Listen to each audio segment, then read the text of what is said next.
ভালো মানুষ যারা, হৃদয় যাদের ভালো, তারা জান্নাত পাবে সহজে। যারা পরোপকারী মানুষ তারা অতি সহজে জান্নাত পেয়ে যাবে। আমরা তো সবাই জান্নাতে যেতে চাই, ঠিক না? আল্লাহ তাআলা নিজের নাম রহমান, ওই নামে কোরআন মাজিদে একটি সূরা অবতীর্ণ করলেন, সূরাতুর রহমান। আল্লাহ তাআলা 99টি নাম হাদিসে একসাথে পাওয়া যায়, কিন্তু আল্লাহর নামের সংখ্যা 99 নয়, তার নামের সংখ্যা আরো বেশি। আল্লাহর যত নাম আল্লাহ তাআলা নিজের জন্য রেখেছেন, তার মাঝে রহমান নামে একটা সূরা, এই নামটাকে আমাদের কাছে হাইলাইটস করছেন, বিশেষ গুরুত্ব আরোপ করছেন। কারণ যে বান্দার সাথে আল্লাহর রহমতের সম্পর্ক বেশি, ওই বান্দা আল্লাহর নৈকট্য পাবে বেশি। আর যে আল্লাহর রহমতের সাথে সম্পৃক্ত হয়, সে আল্লাহর জান্নাত পাবে। আল্লাহর জান্নাত পাওয়ার জন্য তার রহমত অনিবার্য। আবার বলছি, আল্লাহর জান্নাত পাওয়ার জন্য তার রহমত অনিবার্য। শুধু আমল দিয়ে কোনো মানুষ জান্নাত পাবে না। জান্নাত পাওয়ার জন্য আল্লাহর রহমতের দৃষ্টি লাগবে। আল্লাহকে খুশি করে আমল দিয়া তারপর বেহেশত পাবেন, এত আমল করার ক্ষমতা আমাদের আসলেও নাই। আমরা আমল করছি যেন আল্লাহ আমাদের আমলের উসিলায় আমাদের দিকে একটু করুণার দৃষ্টিতে তাকান। সেজন্য নবীজি একদিন তার সাহাবাদের সামনে আলোকপাত করতে গিয়ে বলেন, সহিহ বুখারীতে এসেছে, লান ইউনজিয়া হাদাম মিনকুম আমালু, ও আমার সাহাবারা আমল করো, তবে তোমাদের কারো আমলই কোনোদিন তাকে জাহান্নাম থেকে মুক্তি দেবে না। জাহান্নাম থেকে মুক্তি পেয়ে জান্নাত লাভ করার জন্য যে আমল করা দরকার সেটা করার সামর্থ্য তোমাদের নাই। লান লান ইউনজিয়া, লান শব্দটি ভবিষ্যৎকালে দৃঢ়তার সাথে কোনো জিনিসকে না করার জন্য ব্যবহৃত হয়। যেমন আপনি বললেন যে লা আকুলু, আমি খাবো না, ঠিক সেই জায়গায় যদি বলেন লান আকুলা, আমি কখনোই খাবো না, লান আসে দৃঢ়তা দেবে ভবিষ্যৎকালে নফির জন্য, নায়ের জন্য। তো নবীজি এখানে লা শব্দটি প্রয়োগ করেন নাই, তিনি বলছেন লা ইউনজিয়া হাদাম মিনকুম আমালু, তোমাদের কারোই নেক আমল, তার আমল তাকে জাহান্নাম থেকে কখনো মুক্তি দিতে পারবে না। এই কথা শুনে কোনো একজন সাহাবী প্রশ্ন করলেন, আওয়ালা আনতা ইয়া রাসূলুল্লাহ, হে প্রিয় নবী, বুঝলাম আমাদের আমল তো কম, আমাদের আমল আবার ত্রুটিযুক্ত, কিন্তু আপনার তো আমল অনেক বেশি। আপনি তো শুনেছি এমন নামাজ পড়েন, রাতের বেলায় দাঁড়িয়ে নামাজ পড়ার কারণে আপনার 2 পা পানিতে ফুলে যায়। আমরা তো শুনেছি মায়েশা থেকে বর্ণিত হাদিস, প্রিয় নবী যখন রুকুতে যান, এত লম্বা রুকু দিতেন নফল নামাজে। মায়েশা বলেন, আমি অনুমান করতাম তিনি সিজদার কথা বুঝি ভুলে গেলেন। আবার প্রিয় নবী যখন সিজদায় যেতেন, আমি মাঝে মাঝে ভাবতাম তিনি সিজদায় ইন্তেকাল করলেন কিনা। আমি ওনার পায়ের মাঝে সিমটি দিলে তিনি পা নাড়া দিতেন, তখন বুঝতাম তিনি জীবিত আছেন। ও রাসূল, আমরা তো শুনেছি আপনি সাওমে বেসাল রাখেন। সাওমে বেসাল মানে হলো লাগাতার রোজা, যে রোজা ইফতারও নাই সাহারিও নাই। নবীজি মাঝে মাঝে এমন রোজা রাখতেন যে রোজায় তিনি ইফতার করতেন না, রাতে সাহারি খেতেন না। 2 দিন 3 দিন চলে যেত, আরো বেশি চলে যেত। এটার নাম হলো সাওমে বেসাল। সহিহ বুখারীতে এসেছে, নবীজির এই জাতীয় রোজা রাখার কথা শুনে সাহাবারাও কেউ কেউ এমন রোজা রাখতে শুরু করলেন। রাসূলুল্লাহ সাল্লাল্লাহু আলাইহি ওয়াসাল্লাম খবর শুনে কোনো একদিন তিনি মসজিদে নববীতে দাঁড়ায়া ভাষণ দিয়ে বললেন লা তুআসিলু বিসসাওম, ও আমার সাহাবারা তোমরা এমন রোজা রাখিও না, লা তুআসিলু বিসসাওম, তোমরা সাওমে বেসাল রেখো না। তো সাহাবাদের মাঝ থেকে কোনো একজন বললেন ইন্নাকা তুআসিলু, হুজুর আমরা শুনেছি তো আপনি তো এমন রোজা রাখেন। নবীজি জবাব দেন আইয়ুকুম মিসলি ইন্নাল্লাহা তা'মানি ওয়া সাকানি, আরে আল্লাহর বান্দারা তোমরা তো আমার মতো না, আমারে আল্লাহ খাওয়ায়, আল্লাহ আমারে পান করায়। সুবহানাল্লাহ পড়েন। আমার সাথে আল্লাহর যে সম্পর্ক এটা তোমাদের সাথে নাই তো। এই জন্য সাহাবী প্রশ্ন করলেন ইয়া রাসূলুল্লাহ ওয়ালা আনতা, আমল করে আমরা নাজাত পাবো না, কারণ আমাদের আমল কম, আমাদের আমল ত্রুটিপূর্ণ। আপনার তো আমল বেশি, আপনার আমল তো ত্রুটি মুক্ত, তাহলে আপনি তো আমল করে জান্নাত পাবেন। আমার রাসূল জবাব দেন লা ইল্লা আইয়াতাগাম্মাদানি আল্লাহু বিরহমাতিহি, ও আমার সাহাবারা শোনো, আমল করার মাধ্যমে জান্নাত আমিও পাবো না, এত আমল করার ক্ষমতা আমারও নাই। যা করে আল্লাহকে খুশি করলে জান্নাত তিনি দেবেন, তবে আমি জান্নাত পাবো কারণ আল্লাহ আমাকে তার রহমতের চাদর দিয়ে ঢেকে দিয়েছেন। ইল্লা, তবে আমি জান্নাত পাবো আইয়াতাগাম্মাদানি আল্লাহু বিরহমাতিহি, আল্লাহ তার রহমত দিয়ে আমাকে ঢেকে দিয়েছে, আমি রহমতের কারণে জান্নাত পেয়ে যাব। এবার নবীজি মুহাম্মদের মতো মহামানব যদি এত আমলের পরেও জান্নাত পাওয়ার জন্য আল্লাহ রহমতের কাঙ্গাল হন, আমাদের আল্লাহর রহমত কম দরকার না আরো বেশি দরকার? বেশি দরকার। তো আল্লাহ তাআলা নিজের নামে রহমান নামক সূরা নাজিল করলেন, করে তিনি এই নামটাকে তিনি একবারে প্রজ্জ্বল করতে চান, হাইলাইটস করতে চান। তো কোরআন মাজিদে সূরাতুর রহমান আমাদের আজকের প্রথম 4 আয়াত হলো আলোচ্য বিষয়। প্রথম শব্দ যেহেতু রহমান, তাই আমরা রহমান নিয়ে আগে কথা বলবো। রহমান মানে হচ্ছে এমন রহমতওয়ালা যার রহমতের কোনো শেষ নাই, মানে এমন রহমান, এমন রহমত যেটা সবার জন্য অবারিত উন্মুক্ত। এই নামের কারণেই হিন্দুরা, খ্রিস্টানেরা, ইহুদিরা এ দুনিয়াতে খেয়ে পড়ে বেঁচে আছে। এই নামের কারণে নাস্তিকরা বেঁচে আছে। এলাকায় যখন বৃষ্টি হয় তখন কি হিন্দুর খেতে বৃষ্টি পড়ে না? একটু আওয়াজ করে বলেন না, পড়েনি? অথচ হিন্দু কি আল্লাহকে একটা সেজদা দিছে?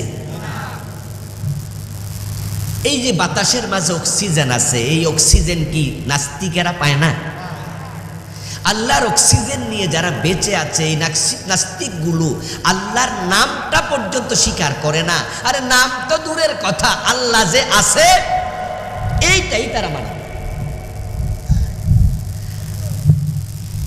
আমার ভাই, বাবার সামান্য কথা, মায়ের সামান্য কথা যদি না শোনেন, একদিন, 2 দিন, 3 দিন দেখবেন যে আপনার বেয়াদব বলবে, বকাবকি করবে।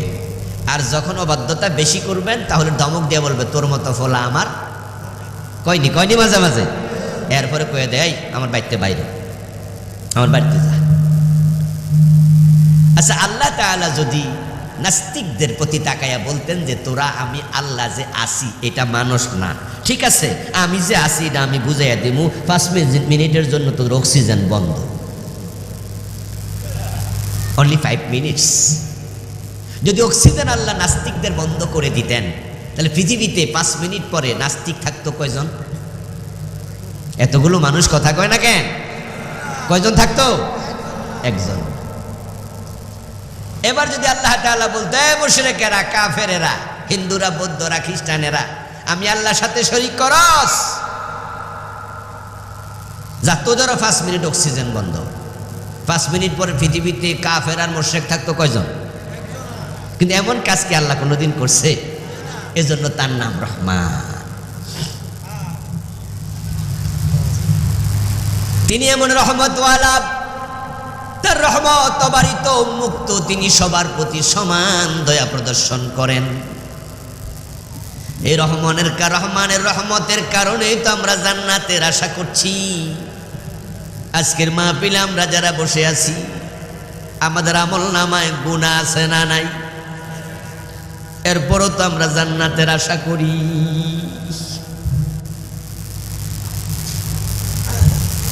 আল্লাহ তাআলা সর্বপ্রথম যখন কলম বানালেন, কলম বানায়া তিনি কলমকে বললেন, ইয়া কালাম উকতুব, ও কলম তুমি লিখো।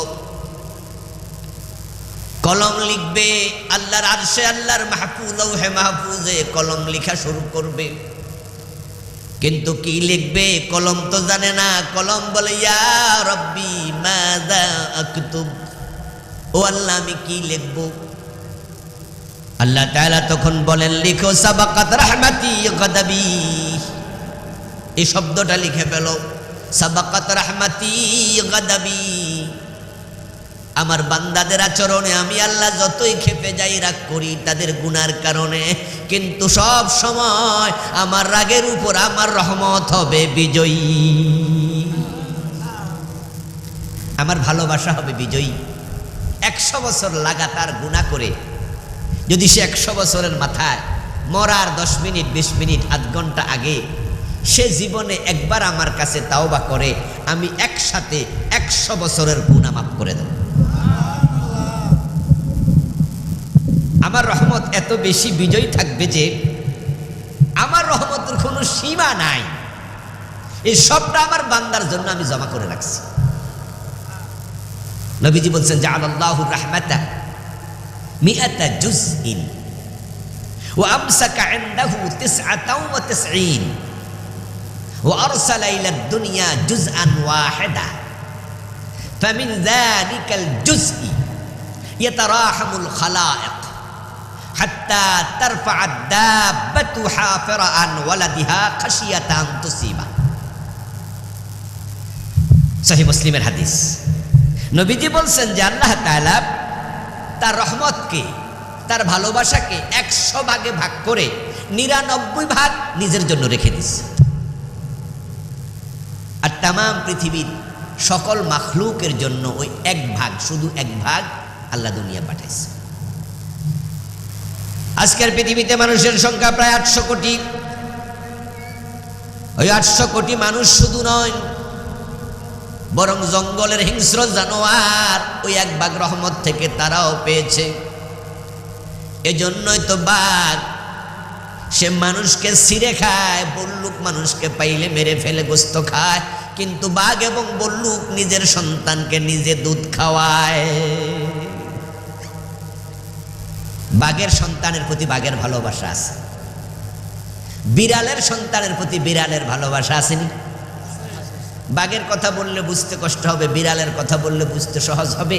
কারণ বিড়াল আমাদের পোষা প্রাণী। আমাদের বাড়িতে অনেকের বিড়াল আছে। দেখবেন যে বিড়াল 3টা 4টা 5টা বাচ্চা দেয়। ছোট্ট বাচ্চাগুলোকে বিড়াল কয়েকদিন পরে পরেই ঘর চেঞ্জ করায়, প্রত্যেক ঘরে জিয়ারত করায়, ঘুরায়। কি লেগে ঘুরায় আমি জানি না, তবে ঘুরাইতে আমি ছোটকালে দেখছি। আমার মনে হয় ঘুরাইয়া বুঝায় আর কি, যে বাড়িতে ঘর যে কটা আছে সবই আমার। মানে বাচ্চারা বুঝায় যে তোদের জন্য এগুলো সব জায়েজ, শুধু যাবি আর খাবি। মজার ব্যাপার হলো, আমরা যখন কাউকে এই ঘর থেকে ওই ঘরে নেই, আমরা তো কোলে করে নেই। বিড়ালের কি কোলে করে নেয়ার সামর্থ্য আছে? ফিটে করে নিতে পারে? তো কিভাবে নেয় দেখছেননি কিভাবে নেয়? একটা জিনিস খেয়াল করবেন, যখন এক ঘর থেকে আরেক ঘরে বিড়াল তার বাচ্চাকে কামড় দিয়া নেয়, তখন বাচ্চাটা আস্তে করে মেও মেও করে। সে আস্তে করে মেও মেও করে বুঝায়, মা আমাকে কামড় দিয়েছ কিন্তু ব্যথা দেও নাই, তুমি কত ভালো। কুকুর তার বাচ্চাকে ভালোবাসে। ফামিন যালিকাল জুজ, ওই 1 ভাগ থেকে পেয়েছে তামাম পৃথিবীর সকল মাখলুক। ওই সামান্য ভালোবাসা পেয়ে তারা যদি সন্তানকে এত ভালোবাসে, 99 ভাগ রহমত যে আল্লাহর কাছে, ওই আল্লাহর ভালোবাসা আমাদের প্রতি কম না বেশি? হাদিস আসছে, তাখাল্লাকু বি আখলাকিল্লাহ, দুনিয়ার মানুষ, আল্লাহর যে চরিত্র তোমরা সেই চরিত্র শিখো। নিজের চরিত্র আল্লাহর চরিত্র থেকে নিয়ে সিবগাতাল্লাহ ওয়ামান আহসানু মিনাল্লাহি সিবগা, আল্লাহর রঙে নিজেকে রঙিন বানাও। তাখাল্লাকু বিআখলাকিল্লাহ, আল্লাহর চরিত্রে চরিত্রবান হও। সিবগাতাল্লাহ, কোরআনের আয়াত, সিবগাতাল্লাহ, আল্লাহর রঙে রঙিন হও। ওয়ামান আহসানু মিনাল্লাহি সিবগা, আল্লাহর রঙের সে শ্রেষ্ঠ কোনো রং নাই। তাহলে এখন আল্লাহকে আমরা রহমান জানলাম। এখন রহমানের যে চরিত্র, তিনি রহমত দেয়, ভালোবাসা দেয়। ওই রহমানের চরিত্রটা বান্দা তুমি তোমার ভিতরে অর্জন করো। নবীজি বলছেন রাহিমুন ইয়ারহামুহুমুর রহমান, দুনিয়ার যেই মানুষ অন্য মানুষের প্রতি দয়া দেখায়, আসমানের মালিক আল্লাহ রহমান তিনি ওই বান্দার প্রতি দয়াশীল হয়ে যান। এখন এই দুনিয়ার মাখলুকের প্রতি আমাদের দয়া বড় দরকার। আমরা মানুষকে ভালোবাসতে চাই, আমরা কঠোর হতে চাই না, হিংস্র হয়ে উঠতে চাই না। কারণ যদি আপনি দয়াশীল হন, আল্লাহ আপনার প্রতি দয়া দেখাবে। এবার আরেকটা হাদিস আছে, এবার ভিন্ন। লা ইয়ারহামুল্লাহ মান লা ইয়ারহামুন নাস। নবীজি আবার বলছে যে মানুষের প্রতি দয়া দেখায় না, আল্লাহ নিজে তার প্রতি দয়া দেখান না।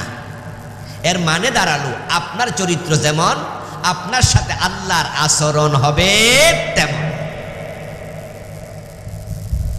গত 15 বছর 17 বছর যারা ক্ষমতায় ছিল, তারা বাংলাদেশের মানুষের প্রতি দয়া দেখাইছে না জুলুম করছে?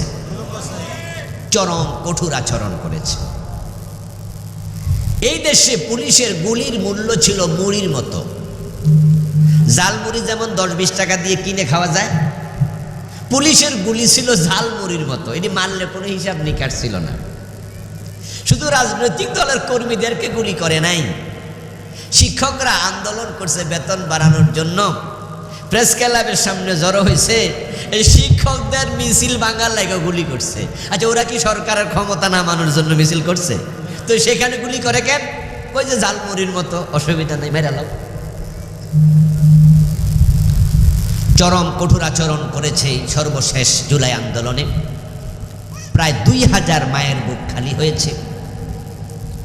শুধু ক্ষমতার লোভে এতটা কঠোর হলো, ঘরের ভ্যালকনিতে দাঁড়িয়ে থাকা ছোট্ট বাচ্চাটা অনিরাপদ। মাথার এখান দিয়ে ফুলের ঢুকো খান দিয়ে বেরিয়ে গেছে, খুলিটা ছিদ্র হয়ে মারা গেছে। এমন ঘটনা এখানে ঘটেছে। নারী মরেছে, পুরুষ মরেছে, বাচ্চা মরেছে, যুবক মরেছে। এবার কঠোর আচরণের রেজাল্ট আমরা দেখেছি।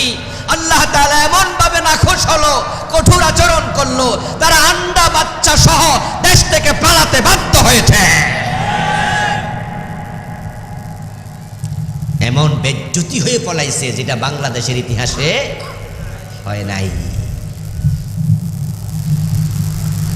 সর্বশেষ গত 2-3 দিন আগে কি ঘটে গেল? ফাঁসির দণ্ডাদেশ, ফাঁসির ঘোষণা। এগুলো সবই হচ্ছে আল্লাহর রেজাল্ট, আল্লাহর দেয়া রেজাল্ট। আপনি হবেন যেমন, আপনার সাথে আল্লাহর আচরণ হবে তেমন। যদি আপনি মানুষের প্রতি রহম দিল হন, ভালোবাসা নিয়ে গায়া যান, ইন্নাল্লাহ ফি ইয়াউনিল আবদ মা দামাল আবদু ফি ইয়াউনি আখি। বান্দা যখন অন্য বান্দার সাহায্যে আগায়া যায়, আল্লাহর কাছে সে সাহায্য চাওয়া লাগে না, তার সাহায্যের জন্য আল্লাহ নিজে আগায় আসে। এজন্য ভালো মানুষ যারা, হৃদয় যাদের ভালো, তারা জান্নাত পাবে সহজে। যারা পরোপকারী মানুষ, তারা অতি সহজে জান্নাত পেয়ে যাবে। আমরা তো সবাই জান্নাতে যেতে চাই, ঠিক না? এই মাহফিলে আমরা কেন আসছি? এখানে মাটিতে এসে কেন বসে আছেন? উদ্দেশ্য জান্নাতের পথ একটু খুঁজে টুজারি পাই। এখানে আসলে যাওয়ার সময় খেসুরি দেবে, হালুয়া রুটি দেবে, এই জন্য আসছেন নাকি? আল্লাহ জান্নাত জান্নাত সহজে কেমনে পাওয়া যায় এটাই আমাদের আলোচনা। সব নবীর এটাই আলোচনা ছিল। আমরা জান্নাত পাওয়ার জন্য মসজিদে সকালবেলা চলে যাই শীতকে উপেক্ষা করে। যতই শীত হোক আমরা ফজরের নামাজ কাজা করি না।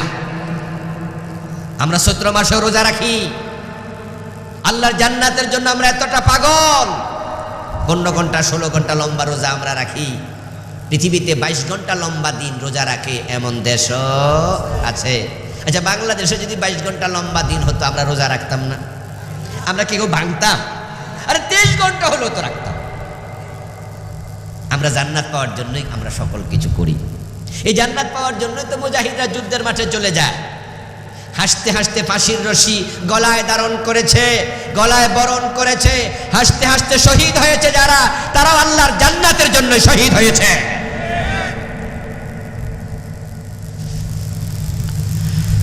আমাদের একজন নেতা ফাঁসির আসামি, তিনি মুক্তি পেলেন জুলাই আন্দোলনের পর।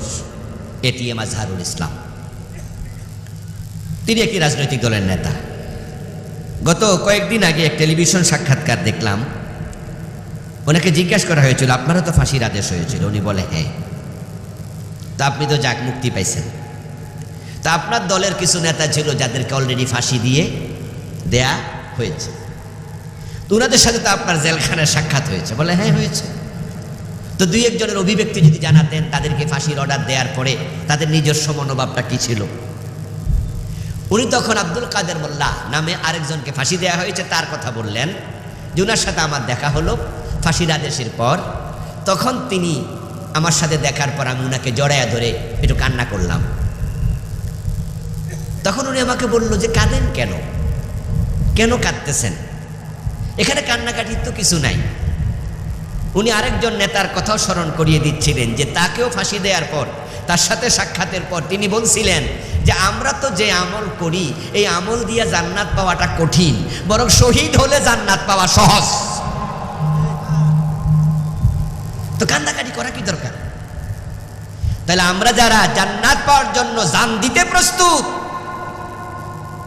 জান্নাতে সহজভাবে কিভাবে যাওয়া যায় এই আমলগুলো আমাদের জানার প্রয়োজন আছে না নাই? আর রাহিমুন ইয়ারহামুহুমুর রহমান। আপনি মানুষের জন্য অন্তরে দয়া সঞ্চার করেন। এটা এতিমখানা মাদ্রাসা, এখানে এতিম আছে। রহমত দেখানোর, ভালোবাসা দেখানোর সবচেয়ে বড় জায়গা এতিম, কারণ তারা অসহায়, তাদের কি নাই? বাবা নাই, ছোট মানুষ। যদি তাদের প্রতি আপনি দয়া দেখান, নবীজি বলছে ইয়াতিমের মাথায় যদি কেউ হাত বুলাইয়া নেয়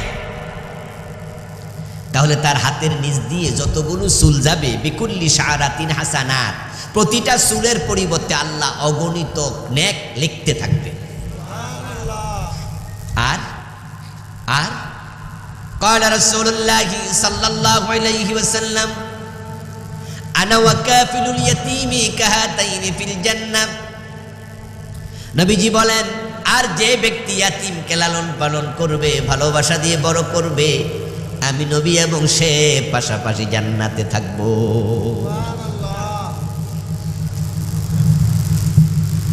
নবীজি সাল্লাল্লাহু আলাইহি ওয়াসাল্লাম বলেছেন, একজন পতিতা নারী, চরিত্রহীনা নারী মরুভূমির রাস্তা দিয়ে যাচ্ছে, পাশে একটা মরুদ্যানে কোফ দেখলো, কোপের পাশে একটা কুকুর জিহবা বের করে হাঁপাচ্ছে।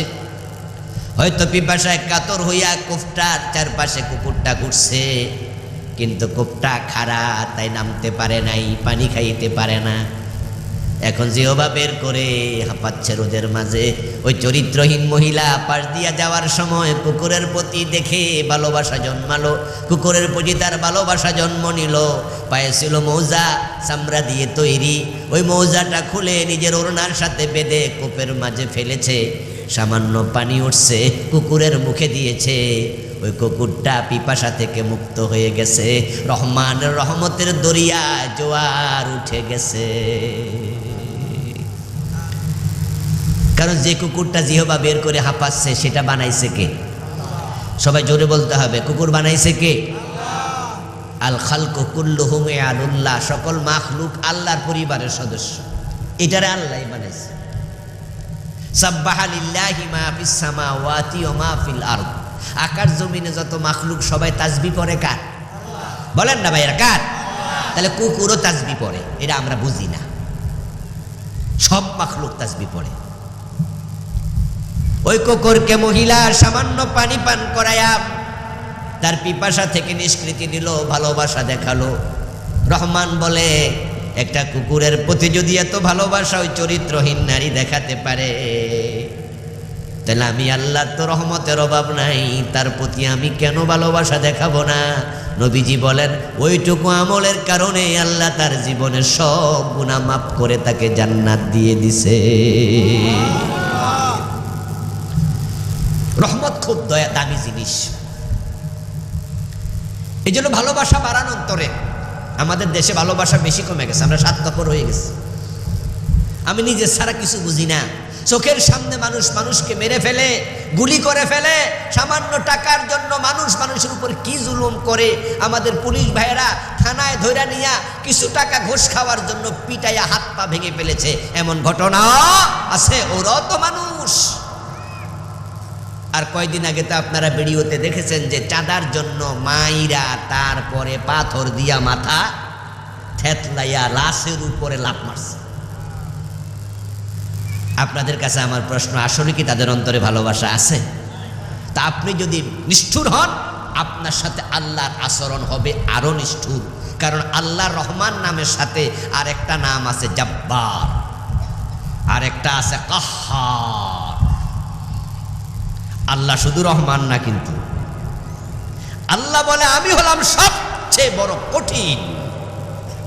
ইন্না বাদশা রাব্বিকা লাশাদীদ, আমার ধরা খুব শক্ত। লা ইউসিকু ওয়াসাকাহু আহাদ। আরেক আয়াতে বলে আল্লাহর মতো কেউ ধরতে পারে না। এই জন্যই তো আল্লাহ তাআলা যখন হাসরের ময়দানে কাহ্হার সুরত ধরে প্রকাশিত হবেন, তখন আল্লাহর নবীরা পর্যন্ত নাফসি নাফসি ইয়া নাফসি করবে। কারণ তারা জানে আল্লাহ যখন কঠোর হন, তার মতো কঠোর আর কেউ হতে পারে না। তিনি আজিজুন যুনতাকাম, অত্যন্ত প্রতিশোধ গ্রহণকারী। এই জন্য ফেরাউনের দিকে তাকান। যে ফেরাউনকে লম্বা সময় তিনি মিশরের প্রেসিডেন্টের ক্ষমতা রাখছে, রহমত দিয়া তাকে বাঁচাইয়া রাখছে, ওই ফেরাউন বলতেছে আনা রাব্বুকুমুল আলা, আমি তোমাদের বড় খোদা। বলেন নাউজুবিল্লাহ। আল্লাহ কয় সাহায্য করেছি, তোমাকে রহমত দিয়েছি, তোমাকে ক্ষমতা দিছি, তোমাকে হায়াত লম্বা বানাইছি, কিন্তু তুমি সীমা লঙ্ঘন করে ফেলছো। এখন তুমি নিজেকে বড় খোদা দাবি করো, আর ছাড় দেব না।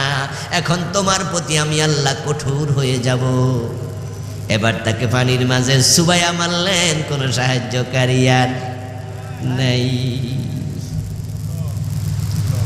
ফেরাউনকে যখন আল্লাহ পানিতে চুবাইয়া মারে, জবাব জানা থাকলে একটু জবাব দেন। ফেরাউন কি একা ছিল না সাথে সৈন্য ছিল? সৈন্য বাঁচাইতে পারছে? ফেরাউন কি ঘুমে ছিল না সজাগ ছিল? দৌড় মাইরা বাঁচতে পারছে? পদত্যাগ করে গেছিল না ক্ষমতায় ছিল? ক্ষমতা বাঁচাইতে পারছে? আল্লাহ বুঝাই দিছে, আমি ধরলে ক্ষমতাও কিছু করতে পারে না, সৈন্যরাও পারে না, বরং আমি সৈন্য সহ ডুবাইয়া দিই। এই আমাদের লেডি ফেরাউনের সাথে আল্লাহ একই আচরণ করছে। পুলিশ তার, সেনাবাহিনী তার, বিজিবি তার, আর্মি তার, চৌকিদার তার। এটা কনস্টেবলের চাকরিও দিত না বিএনপি আর জামাত ইসলাম করলে, ঠিক না? আগে খবর নিত যে 14 গোষ্ঠীর ভিতরে বিএনপি আর জামাত আছে না, চাকরি নাই, মানে পুরা প্রশাসন তার। কিন্তু আল্লাহ যখন ধরে তখন সৈন্য সহ ধরে, কেউ বাঁচাতে পারে না। এমন ভাবে ধরছে 300 এমপি একসাথে পালিয়ে গেছে। এবার বলুন তো, এমন কোন খারাপ আচরণ যদি আমরা মানুষের সাথে করি, আমাদেরকে ধরার ক্ষমতা আল্লাহর আছে না নাই? তো আল্লাহর রহমত যদি পান, জান্নাত সহজ। নবীজি সাল্লাল্লাহু আলাইহি ওয়াসাল্লাম বলেন, ওই মহিলাকে আল্লাহ ক্ষমা করছে কুকুরকে পানি পান করানোর কারণে। আর কুকুর হলো নিকৃষ্ট মাখলুক। হাদিসে পাওয়া যায়, যেখানে কুকুর থাকে সেখানে রহমতের ফেরেশতাও থাকে না, ওই ঘরে ঢোকে না। ছবি আর কুকুর থাকলে রহমতের ফেরেশতা যায় না।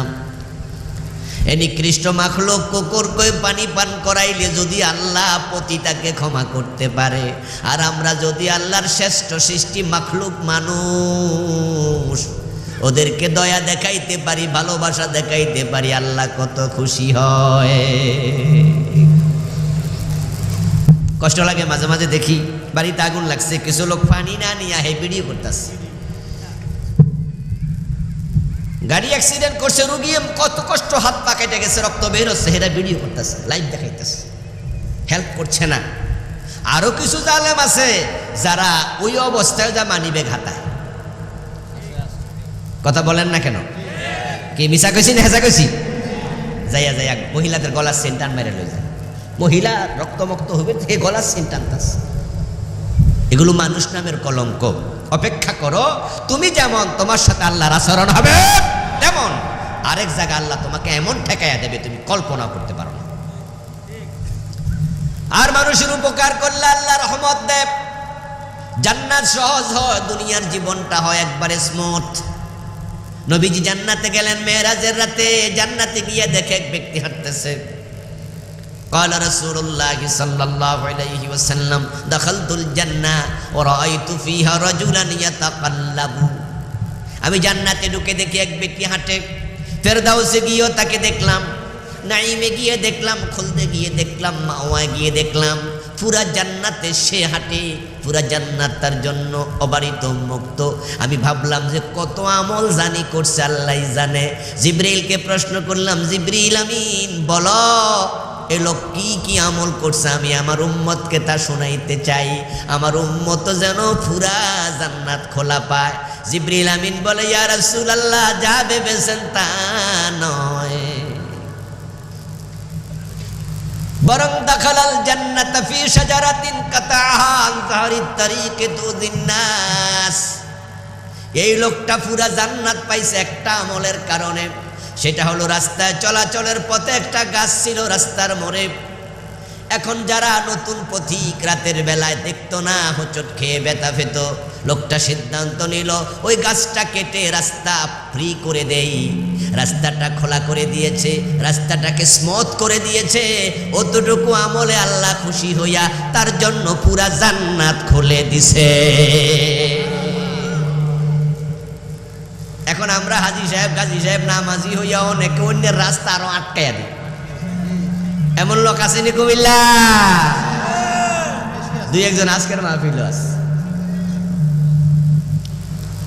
কি করে রাস্তা আটকাইয়া দেয়, রাস্তা চিকন বানাইয়া দেয়, রাস্তা আগে আসলে ওয়াল তুলে দিচ্ছে, না আমার জায়গা যেতে পারবা না।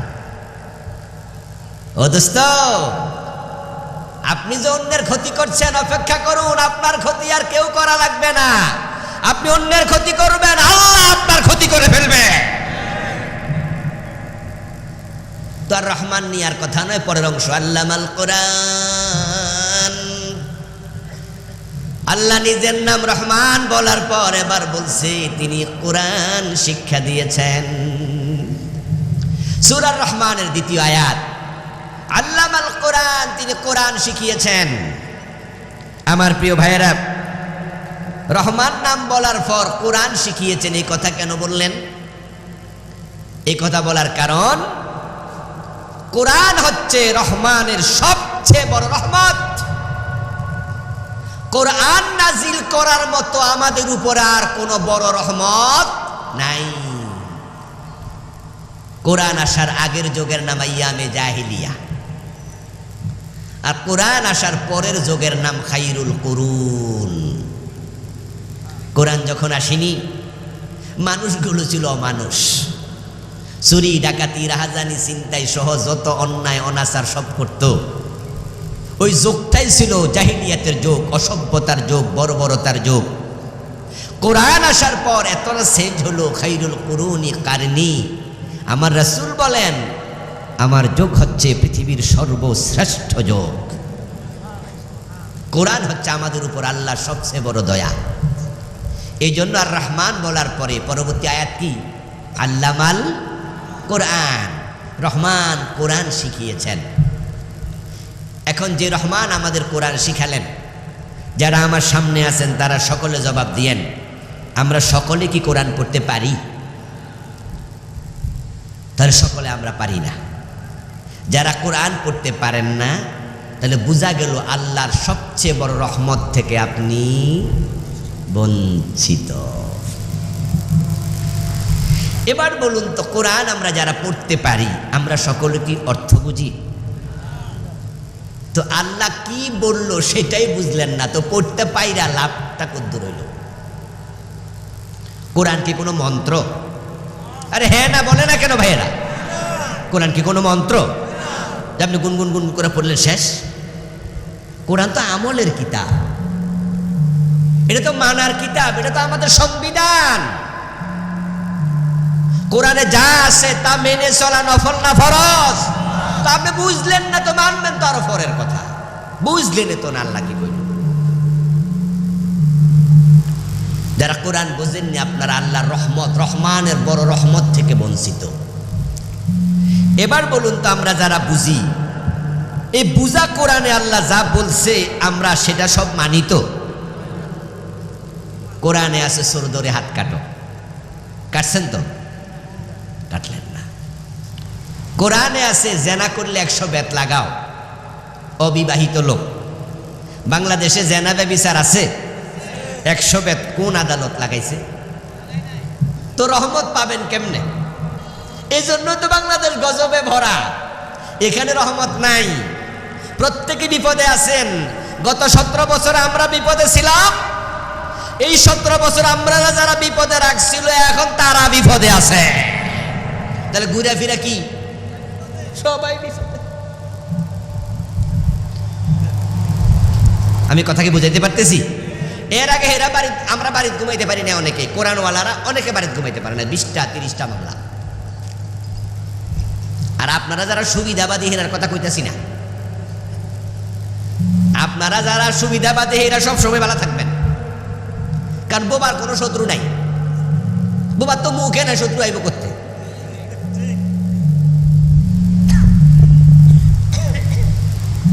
আস-সাকিতু আনিল হক শয়তানুন আখরাস। সমাজে অন্যায় দেখেও কথা বলবেন না, রাষ্ট্রে জুলুম দেখে কথা বলবেন না। হক না বলে যে চুপ থাকে সে হলো বোবা শয়তান। তো যারা বোবা শয়তান আছেন তাদের অসুবিধা নেই, তারা গত 15 বছরও শান্তিতে ছিলেন, এখনো আপনারা শান্তিতে আছেন, আপনাদের সমস্যা নেই। কিন্তু যারা বলেন এখন অন্যায় সহ্য করা হবে না, অন্যায়ের বিরুদ্ধে কথা বলেছিলেন, তখন আপনি মামলা হামলা জেল জরিমানার মুখোমুখি হয়েছেন। প্রিয় ভাই, আবার এখন এসে ওরা দৌড়ানোর উপর আছে, কয়দিন পরে সরকার চেঞ্জ হলে আবার কেডা দৌড়ের উপরে থাকে আল্লাহ জানে। ইনসাফ নাই দেশে, কোরআনের বিধান নাই দেশে। আপনার নিজের অর্জিত টাকা আপনি নিজে বুক পকেটে নিয়ে হাঁটবেন এ সাহস আপনার নাই। আপনার টাকা আপনি লুকায়া রাখেন, ব্যাংক থেকে টাকা নিয়ে বাড়িতে আসার সময় লা ইলাহা ইল্লা আনতা সুবহানাকা ইন্নী কুনতু মিনাজ জালিমিন পড়তে পড়তে বাড়ি পর্যন্ত আয়ন লাগে। কোন সময় কোন চোরে ধরে, কোন ডাকাতে ধরে, কে পিস্তল লইয়া সামনে খাড়ায়, কোয়া তো যায় না। অথচ বলে এই দেশের রাষ্ট্রধর্মের নাম কি? ইসলাম। অর্থ কি? তো শান্তি কই? আহা, আমার দোস্ত, আল্লাহর রহমান নামের সাথে সম্পৃক্ত করে আল্লাহ পরবর্তী আয়াত বলেন আল্লামাল কোরআন। রহমানের সবচেয়ে বড় দয়া, তিনি কোরআন শিখাইছে। যারা কোরআন পড়তে পারেন না, রহমত থেকে আপনি বঞ্চিত। যারা কোরআন থেকে দূরে থাকবে, বিচ্ছিন্ন থাকবে, আখেরাতে তাদের জন্য আল্লাহ 2টা শাস্তি রাখবে। প্রথম শাস্তি হলো তাদেরকে আল্লাহ অন্ধ বানাইয়া তুলবে। ওমান আরাদা আন যিকরি ফাইন্না লাহু মাঈশাতান দানকা ওয়া নাহশুরুহু ইয়াওমাল কিয়ামাতি আ'মা। আমি আখেরাতে তাদেরকে অন্ধ বানাইয়া তুলব। আখেরাতে তারা যখন অন্ধ হয়ে উঠবে, তখন এই অন্ধ মানুষগুলো আল্লাহকে বলবে লিমা হাশারতানি আ'মা ওয়া কাদ কুনতু বাসীরা। হে আল্লাহ, দুনিয়াতে আমার চোখ ছিল, তুমি আমাকে অন্ধ বানিয়ে কেন তুললে? আল্লাহ তখন জবাব দেবেন কাযালিকা আতাতকা আয়াতুনা ফানাসিতাহা ওয়া কাযালিকাল ইয়াউমা তুনসা। যে তোমার কাছে আমার আয়াত গিয়েছিল, কোরআন গিয়েছিল, কিন্তু তুমি কোরআন থেকে বিস্মৃত ছিলে, তুমি কোরআন পড়ো নাই, কোরআন বুঝতে চাও নাই, তুমি কোরআন মানো নাই। এই প্রশ্ন আমি আপনাকে করছি, আপনি কোরআন পড়েছেন কি? কোরআন বুঝেছেন কি? কোরআন মেনে চলছেন কি? কোরআনে তো আছে আলা লাহুল খালকু ওয়াল আমরু, কোরআনে আছে ইনিল হুকমু ইল্লা লিল্লাহ, কোরআনে আছে ইনিল হুকমু ইল্লা লিল্লাহ, আল্লাহ ছাড়া কারো আইন চলবে না। কোরআনে আছে আলা লাহুল খালকু ওয়াল আমর, সাবধান সৃষ্টি যার, আইন চলবে শুধু তার। এই আল্লাহর আইন বাস্তবায়নের জন্য আপনি কি ভূমিকা রেখেছেন নিজের প্রশ্ন করুন। আল্লাহর আইনের পক্ষে কোনো কথাই তো বলেন না, বরং চান্স পাইলে কয়ে দিবেন যে আমরা শরীয়তে বিশ্বাস করি না, শরীয় আইন মানি না। আর আপনি চান্স পাইলে বলে দেবেন যে যে সমাজে ইসলাম চলে ওই সমাজে শান্তি আসে না, এই জন্যই তো আমরা ইসলামী আইনে নাই, আমরা পাশ্চাত্যের আইনে আছি। ঘুরে ফিরে বুঝাই দেবেন হুজুরদের কথা শুনে লাভ নাই, হুজুররা কইবই সুদ খাওয়া হারাম। আমরাও তো বুঝি সুদ যদি রাষ্ট্রীয়ভাবে বন্ধ হয় তাহলে IMF লোন দেবে না, বিশ্ব ব্যাংক লোন দেবে না, ADB লোন দেবে না, IDB লোন দেবে না, রাস্তাঘাট হবে না, বিদ্যুৎ হবে না, দেশ উন্নত হবে না। এই জন্যই তো আমরা হুজুররা ভোট দেই না। আর হুজুররা কথায় কথায় কয় চোর ধরে হাত কাটে নেবো, তো চোর ধরে হাত কাটলে চোরে ভাত খাইব কেমনে? আপনার কত মায়া, কত দরদ, কত যুক্তি, এসব খাটাইয়া আপনি ইসলামকে স্টাবলিশ করার জন্য ভূমিকা রাখেন না। কোরআনকে তেলাওয়াত করে করে তাকে রেখে দিয়েছেন। কোরআনকে আল্লাহ তাকে রাখতে পাঠায় নাই, এ কোরআনকে সংসদে পাঠাইয়া বাস্তবায়নের জন্য আল্লাহ পাঠাইছে। এটা আইনের কিতাব, এটা সংবিধানের নাম। এ কোরআনের সাথে আপনার ভূমিকা কি? আপনার কোরআনের সাথে ডিলিংসটা কি? এটা আল্লাহ দেখে আপনাকে চোখ দেবেন না অন্ধ বানাবেন, তিনি সিদ্ধান্ত নেবেন। যারা কোরআনের পক্ষে ছিল, কোরআন পড়েছে, কোরআন বুঝেছে, কোরআন মানার জন্য পাগল পারা, তারা মিছিল করে শরীরের সব বল দিয়া আল কোরআনের আলো গড়ে গড়ে জালো। কিন্তু এই মিছিলে আপনি নাই। এটাকে আপনি ভাবতেছেন এটা দলীয় মিছিল। আচ্ছা, কোরআন কোন দলের? তা আপনি দলীয় মিছিল বললেন কেন এটাকে? কোরআন হাদিস যেখানে আমরা আসি, তো কোরআন তো সভা, তা আপনি থাকবেন না কেন? তা আল্লাহ আপনারা অন্ধ বানিয়ে দেবে, চোখটা আল্লাহ কেড়ে নিয়ে যাবে। আল্লাহ বলবে মিয়া কোরআন দিয়েছিলাম তো তুমি এটা থেকে বিমুখ ছিলে, ওকে যালিকাল ইয়াউমা তুনসা, এই জন্য আজকের এই দিনে আমি তোমাকে ভুলে গেলাম। তোমার মতো বান্দা আমার দরকার, তোমার আমি আজকে খবরই নিব না, যাও। হাসরের ময়দানে আল্লাহ যদি আপনার খবর না নেয়, খবর নেয়ার আর কেউ আছে? উপায় আর নাই। এটা হলো প্রথম শাস্তি। দ্বিতীয় হলো নবীজি কোরআন বিস্মৃত মানুষ, কোরআন বিমুখ মানুষের বিরুদ্ধে আল্লাহর কাছে মামলা দেবেন। কোরআন ত্যাগকারী প্রতিটা মানুষ নবীজির মামলার আসামি হবে। ওয়াকাল রাসূল ইয়া রাব্বি ইন্না কওমি ইত্তাখাযু হাযাল কুরআনা মাহজুরা। আমার রাসূল সেদিন বলবে, আল্লাহ আমার রেখে আসা কোরআন আমার জাতি, আমার উম্মত অমক অমক অমক পরিত্যাগ করেছে, আমি তার বিরুদ্ধে বিচার দিলাম, তুমি বিচার করো। যারা কোরআনের পক্ষে আপনারা আসেন নাই, রাসূল মামলা দেবে। আমাদের ওয়াজ শুনে তো মাঝে মাঝে কেউ কেউ কয়, হুজুর এইসব ওয়াজ করে লাভ কি? ইসলামী দেশ কি হইব? কোরআনী দেশ কি হইব? আমি বলি আর আমি হইলো হইলো, না হইলে নাই। আমি এই জন্যই বলি আমি রাসূলের মামলার আসামি হতে চাই না। আমি এই জন্যই বলি আখিরাতে অন্ধ হয়ে উঠতে চাই না, ঠিক না? যদি দেশে ইসলাম কায়েম হয় আলহামদুলিল্লাহ, না হলে তো আখিরাতে সারা পেয়ে যাব। তোমার উপায় কি? তোমার উপায় কি? এখন আমার আলোচনা শুনে ভয় টয় পাইছেন, পাইলে কোরআন শরীফ পড়া শুরু করেন। সামনে রমাদান আছে, 2 মাস পরে রোজা আসতেছে। সিদ্ধান্ত নেন যে এই কোরআন আমি শিখবই। আল্লাহ তুমি তাওফিক দাও, বলেন আমিন। নিজের সন্তানদেরকে কোরআন শিখাবেন। খালিদ বিন ওয়ালিদ রাদিয়াল্লাহু তাআলা আনহু বলছেন, উমিরনা আন নুআল্লিমা আওলাদানা আর-রামিয়া ওয়াল কুরআন। আমরা নবীজি থেকে আদিষ্ট হয়েছিলাম সন্তানদেরকে 2টি জিনিস শিখাতে হবে। একটা হলো তীর মারা যুদ্ধ, আর একটা হলো কোরআন। এমন বাবা হন সন্তান যেন আপনার জানাজার নামাজের ইমামতি করতে পারে। সন্তানদেরকে ইংরেজি, অঙ্ক, বাংলা, ডাক্তার, বিজ্ঞান, ডাক্তার, ইঞ্জিনিয়ার, ম্যাজিস্ট্রেট, প্রফেসর সব বানাবেন, কিন্তু 1 নাম্বার কাজ আল্লাহর কোরআনের মূল এলেমটা শিখাবেন। মাদ্রাসা দেন, 2-4টা ক্লাস পড়ুক। এরপরে যদি আমাদের মতো নিরেট হুজুর হয়ে যায়, যেমন আমি ডাক্তারও হই নাই, ইঞ্জিনিয়ারও হই নাই, ইউনিভার্সিটির প্রফেসরও হই নাই, আমরা নিরেট হুজুর হয়েছি, আল্লাহ কি ঠকাইছে? ওরা সে কি দুনিয়াতে খারাপ আছি? বেতন টেতন পয়সা করি কি কম পাই?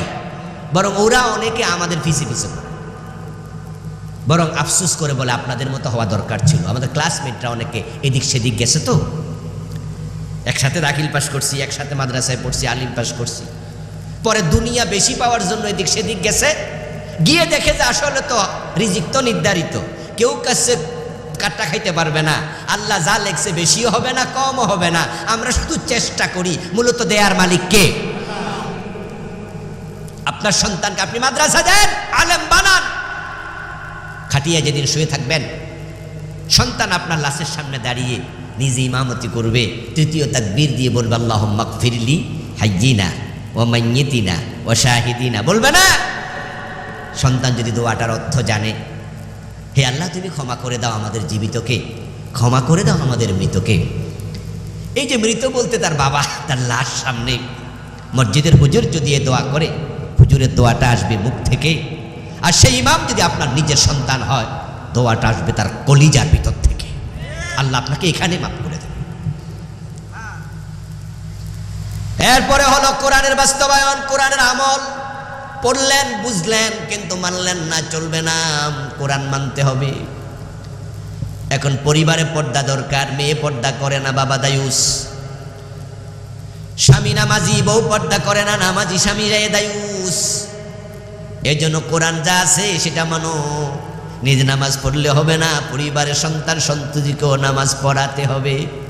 কোরআন ব্যক্তি জীবনও মানলে চলবে না, পারিবারিক জীবনে, রাষ্ট্রীয় জীবনেও মানতে হবে। কোরআনের কিছু আয়াত আছে ব্যক্তি জীবনে, কিছু আছে রাষ্ট্রীয় জীবনে। এখন আপনি কোরআনের কিছু মানবেন, কিছু মানবেন না, সুবিধাবাদ জিন্দাবাদে মোমেন হওয়া যায় না। তা কোরআনকে এস্টাবলিশ করতে হবে। এবার একটু সুযোগ আসছে বাংলাদেশে, এক্সট্রা সুযোগ, যেটা 54 বছর আর আসে নাই। সেটা হলো বাংলাদেশটা এখন মোটামুটি বলা চলে ডানপন্থীদের হাতে। এখন হাসানুল হক, রাশেদ খান মেনন যারা আছে বামপন্থী, তারা জেলে আছে, তারা পলায় আছে, কোনটা অন্দুরের গর্তে ঢুকিয়া বয়ে রয়েছে। এখন এগুলো আর রাস্তায় নাই। আলহামদুলিল্লাহ পড়েন যে বামপন্থীরা পলাইছে, 2-4টা বাম আছে। যেমন ঢাকা বিশ্ববিদ্যালয়ের নির্বাচনে বাম দাঁড়াইছে একটা, মেঘ মোল্লা বসু। ঢাকা ইউনিভার্সিটির ছেলেরা হেরে লাল কার্ড দেখাই দিছে যে না, আমরা বামদের সাথে আর নাই। তো বামেরা চলে গেল, রামেরা চলে গেল, সাথে তাদেরকে যারা আশ্রয় দিত, প্যাট্রোনাইজ করত, ওরাও চলে গেল সব দিল্লিতে। এখন দেশটা আল্লাহ ডানপন্থী কোরআনওয়ালাদের হাতে তুলে দিচ্ছে। প্রেসিডেন্ট জিয়াউর রহমান, উনি সংবিধানের শুরুতে বিসমিল্লাহ সংযোজন করছে। উনি প্রেসিডেন্ট জিয়াউর রহমান হওয়ার পর সংবিধানে বিসমিল্লাহ লাগাইয়া বুঝাইছে উনিও ডানপন্থী মানুষ, উনি সৎ মানুষ ছিল। উনি এতটাই সৎ ছিলেন যে উনার সততা নিয়ে তার দুশ্মনেরাও প্রশ্ন তোলে না। আজকে তার দলে যারা চাঁদাবাজি করছে, উল্টাপাল্টা চলছে, উনি যদি জীবিত থাকতেন দলের প্রধান, প্রত্যেকটা বহিষ্কার করে দিতেন, বলতে তোরার মতো লোক আমার দলে দরকার নাই। তিনি সৎ মানুষ ছিলেন, তিনি ইসলাম প্রেমিক ছিলেন। আর আমরা যারা আছি ইসলামী দলওয়ালা, তো আমরা তো কোরআনের পক্ষে আছি। তাহলে দেশটা এখন আমাদের হাতে। আমরা যদি একটু চাই যে ডক্টর কামালের লিখা সংবিধান দিয়ে আর বাংলাদেশ চলা দরকার নাই, 54 বছর চলেছে, আমাদেরকে কিচ্ছু দিতে পারে নাই, চুরি ডাকাতি কিচ্ছু বন্ধ করতে পারে নাই। এবার আমরা আল্লাহর কোরআনের বাংলাদেশ দেখতে চাই। সুযোগ আছে না? সুযোগ আছে। আর রহমানু আল্লামাল কোরআন, 3 নম্বর আয়াত, খালাকাল ইনসান, তিনি মানুষ বানাইছে। কোরআনের কথা বলে এবার মানুষের কথা কয়। আল্লাহ বুঝাইয়া দেয়, মানুষ যেহেতু আমি বানাইছি, আমার কালাম কোরআন তোমাদের মানতেই হবে। কোরআন মাজিদে প্রথম আয়াত যেটা অবতীর্ণ হয় সূরা আলাকের 1 নম্বর আয়াত, ইকরা। 1 নম্বর আয়াত কি? ইকরা শব্দের অর্থ কি? পড়ো। ইকরা বিসমি রাব্বিকাল্লাযী খালাক, খালাকাল ইনসানা মিন আলাক।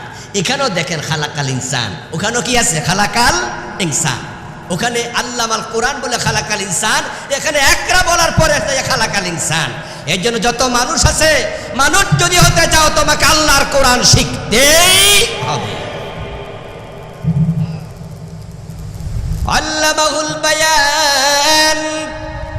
এবার 4 নম্বর আয়াত আল্লাহ তাআলা কত সুন্দর করে আমাদের কয়, ও আমার বান্দা, যে মুখ দিয়া তুমি কথা বলো, এই যে কথাটা তুমি বলছো, আমি আল্লাহ তোমারে কথাটা শিখাইছি। আমাদেরকে কথা বলা শিখাইছে কে? সুবহানাল্লাহি ওয়া বিহামদি। আমাদেরকে আল্লাহ তাআলা কথা বলা শিখাইছে। এই পৃথিবীতে বর্তমানে ভাষার সংখ্যা ৭,১০০-র বেশি। ৬০০-র কম বেশি ভাষা অলরেডি মরে গেছে। মানে এগুলো একসময় পৃথিবীতে ছিল, এখন আর এই ভাষাগুলো পৃথিবীতে নাই। আপনি লক্ষ্য করবেন, ভাষা যে আল্লাহ শিখাইছে, ভাষার সংখ্যা শুনে তো বুঝছেন ৭,০০০-এর বেশি। ৭,১০০ কয়টা? এই প্রত্যেকটা ভাষা আল্লাহ মানুষকে শিখাইছে, আল্লামাহুল বায়ান। আমাদের বাংলাদেশে যারা জন্ম নেই আমরা, বয়স যখন আমাদের মাত্র ৩-৪ মাস হয়, তখন কিন্তু আমরা মায়ের কোলে বসে আমরা কথা বলতে শুরু করি।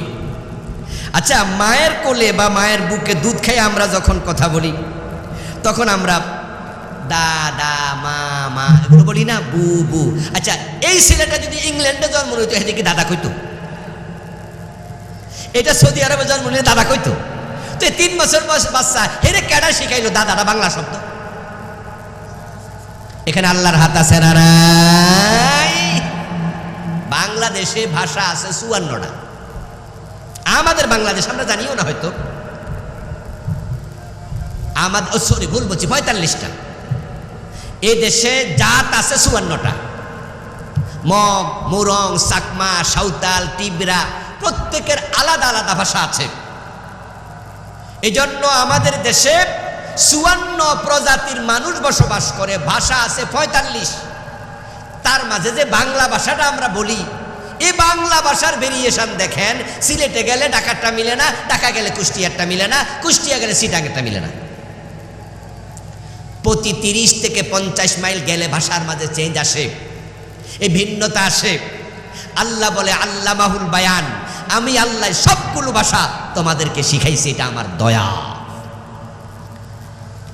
যে ভাষা আমি তোমাদেরকে তোমাদের মুখ দিয়ে ভাষা শিখাইলাম, ওই মুখ দিয়া কোরআন পড়লা না, ওই মুখ দিয়ে আল্লাহর পথে একটা স্লোগান দিলা না, আল্লাহর জন্য একটা মিছিল করলা না, আল্লাহর কোরআনের পথে মুখ কাজে লাগাইলা না, তাহলে মুখ আমি তোমাকে কেন দিলাম? সুম্মা লাতুসআলুন্না ইয়াউমাইযিন আনিন নাঈম।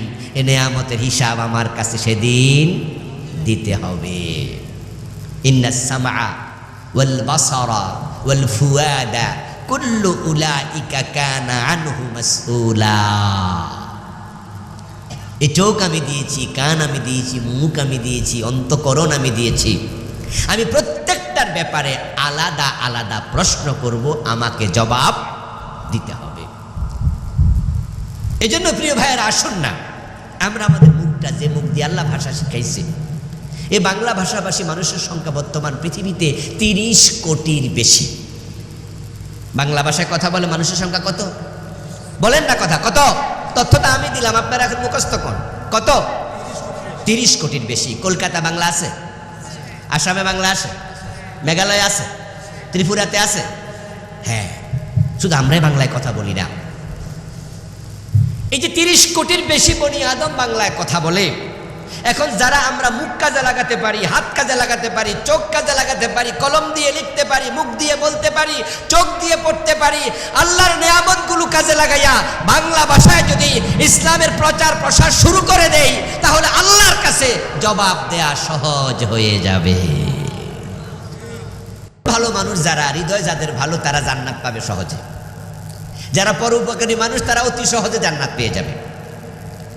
আমরা তো সবাই জান্নাতে যেতে চাই, ঠিক না? আল্লাহ يا نفس إن لم المكفرين